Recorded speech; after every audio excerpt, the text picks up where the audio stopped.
Bonjour, je suis Vincent, cofondateur de Cap Positif. Je suis aujourd'hui avec Lise, qui a fait son bilan de compétences Cap Positif il y a à peu près un an.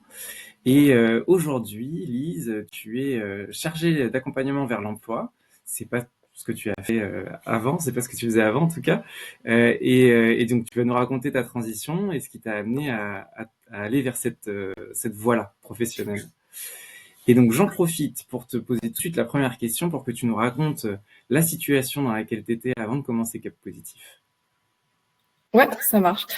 Et ben du coup, avant de commencer mon bilan de compétences avec Cap Positif, j'ai fait une école d'ingénieur en agronomie. Et ensuite, j'ai travaillé pendant environ 6-7 ans dans le conseil, dans le domaine du conseil, et voilà, notamment sur des questions stratégie foncière, stratégie agricole et développement, voilà, développement du territoire. Ok. Et qu'est-ce qui t'a donné envie de changer et de faire un bilan de compétences? Ça faisait plusieurs années que je me posais des questions sur voilà sur mon rôle, ma place dans la société, notamment à travers mon projet professionnel, et que je sentais que mes missions ne me comblaient pas tout à fait parce que je me sentais pas utile, mais en même temps j'étais dans un confort avec un CDI voilà plutôt bien rémunéré, avec des collègues que j'appréciais, et du coup, je me suffisais de ce confort, mais au bout d'un moment, voilà, ça n'a plus été suffisant. Et du coup, je suis partie un an en voyage, qui m'a permis de prendre du recul et de me dire que, voilà, non, c'était plus du tout ce que j'avais envie de faire. Je me sentais pas suffisamment utile. Donc, j'ai quitté mon emploi en revenant de ce voyage, et je me suis dit qu'il fallait que je me fasse accompagner dans ma reconversion, parce que ça faisait déjà quelques années que j'y pensais et que j'essayais un peu de travailler par moi-même, mais je voyais pas vraiment d'avancée et j'arrivais pas à aboutir voilà, à quelque chose, et j'avais l'impression qu'il y avait tellement de choix autour de moi que j'arrivais pas oui, à avancer toute seule et à faire les bons choix. Ok. Et du coup, qu'est-ce que t'as apporté Cap Positif par rapport à ce besoin d'être accompagné, une méthode voilà, que tu recherchais peut-être, et comment tu as vécu cette expérience? Euh, je pense que ce que m'a apporté Cap Positif en premier, et ce que je venais chercher d'ailleurs, c'est le cadre, la méthode. Mhm. Euh, Parce que du coup, comme je le disais, en fait, j'avais l'impression d'essayer d'y réfléchir par moi-même, mais comme j'avais pas la méthode, enfin, je me perdais un petit peu et j'arrivais pas à avancer. Du coup, c'était assez frustrant parce que pendant, je pense, bien 2-3 ans, j'y ai réfléchi, mais j'arrivais pas à aboutir sur justement ce fameux métier idéal qui me donnait envie et suffisamment de d'énergie et de force en fait pour changer et me reconvertir. Et du coup, oui, je pense que la première chose, c'est ce cadre, de la méthode, de la rigueur, le fait d'avoir la plateforme avec plein de ressources, les vidéos auxquelles on peut se référer. Ça, c'était vraiment, moi, un point d'ancrage toutes les semaines sur lesquelles je pouvais, euh, oui, avancer. Et le fait de pouvoir avancer de mon côté et puis régulièrement échanger avec ma coach sur mes avancées, ça m'a permis d'avoir vraiment une prise de recul. À chaque fois, j'avais l'impression de moi pouvoir avancer, et dès que je sentais que je ralentissais ou j'étais un peu bloquée, ben, j'avais quelqu'un pour me challenger. Et ça, c'est assez précieux en fait d'avoir ce retour-là. Il y a aussi, je dirais, moi, ce qui m'a beaucoup aidé, c'est toute la phase d'entretien et de veille et des entretiens métiers avec. Je pense que j'ai fait plus d'une vingtaine d'entretiens, et je sais pas si j'aurais réussi à me lancer là-dedans toute seule.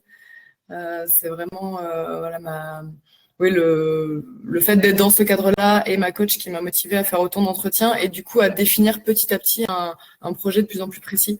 Ça, et aussi voilà, des missions de bénévolat et la mise en relation grâce à Gaia Connect aussi avec différents mentors.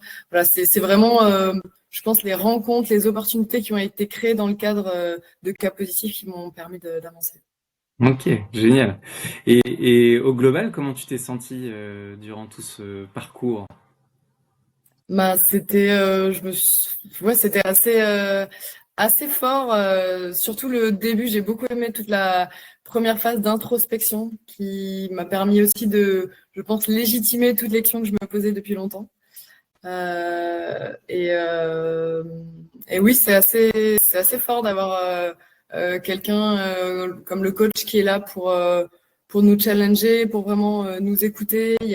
Enfin voilà, moi j'avais pas forcément d'autres personnes avec qui je pouvais vraiment en discuter aussi profondément et creuser autant les sujets. Donc ça a été vraiment ouais, très positif. Et j'ai vraiment adoré toute cette phase de recherche, de réflexion. Il y a forcément des hauts et des bas, mais c'est des vagues, mais globalement plus de haut que de bas, je dirais. Tant mieux, tant mieux, tant mieux. Et du coup, quel est le projet professionnel à impact positif auquel tu as abouti, que tu as défini avec Cap Positif? Alors, je savais que j'avais envie d'aller plus dans le social, de remettre l'humain au centre vraiment de mon projet pro. Mais bon, c'est très très vaste, le social. Et du coup, grâce justement aux entretiens métiers et à du bénévolat aussi un petit peu dans des assos, j'ai défini le secteur de l'insertion professionnelle comme vraiment celui qui me tenait à cœur, dans lequel j'avais envie d'essayer de faire quelque chose.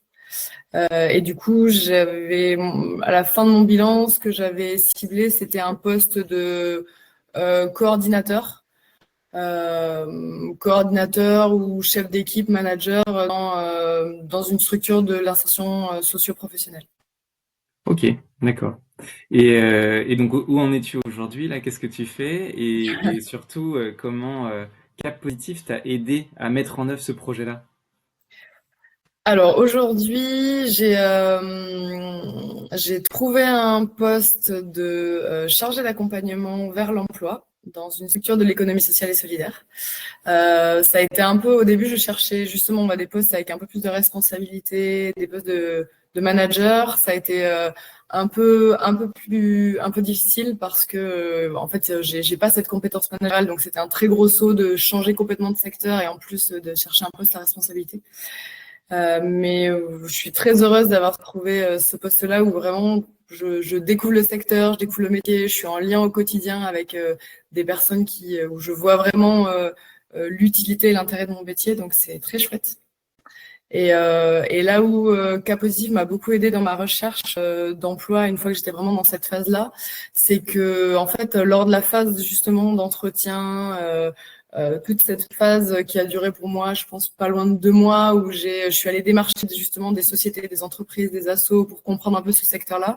Quand j'ai voulu commencer à postuler, il y a plusieurs structures que j'avais déjà contactées dans le cadre de mon bilan. Et donc, j'avais déjà un peu les clés, les codes. Ils savaient que j'étais intéressée par ce métier-là. Donc, ça m'a beaucoup aidé déjà dans mes candidatures, une fois que je postulais. Et puis, pour identifier aussi, quand moi, je voyais passer une offre, si je pensais que ça pouvait me plaire ou pas, parce que j'avais déjà fait ce travail en amont de veille et de recherche sur les structures existantes de l'ESS et notamment dans l'insertion socio-professionnelle. Top, top, top, top. Et pour finir, quel serait ton conseil pour les personnes en transition et qui veulent se lancer dans un bilan de compétences notamment? Euh, Bah, peut-être un conseil que moi j'aurais aimé avoir qu'on me donne plus tôt, c'est peut-être même si c'est des petits pas, essayer d'agir et d'être dans l'action. Moi, je pense que pendant longtemps, j'ai été dans la réflexion sans savoir trop comment agir. Et Cas Positif m'a permis en fait vraiment ouais, de commencer à poser des pierres et à faire des petites actions, que ce soit commencer à contacter une personne ou faire un peu de bénévolat dans une association. Et justement, tous ces petits pas mis bout à bout, même si on a l'impression que c'est pas grand-chose, ben oui, en fait, avec du recul, je me dis c'est ça qui lance et c'est ça qui permet euh, d'avancer petit à petit vers son but, quoi. Voilà. Mhm, Donc, ok. Avancer, essayer agir. d'agir, ouais, agir pour avancer, même si c'est des tout petits pas. Mhm. Ouais, bah ça c'est vrai que c'est au cœur de la méthode de Cap Positif. C'est plein de petits pas pour amener à la réflexion finale. Et Bon, ça a fonctionné pour moi. parfait. Eh ben merci beaucoup Lise pour ce témoignage. Et donc du coup, bah, je te souhaite le meilleur en tant que chargé d'accompagnement vers l'emploi. J'espère que ça se passe. Merci. Merci à toi. Encore.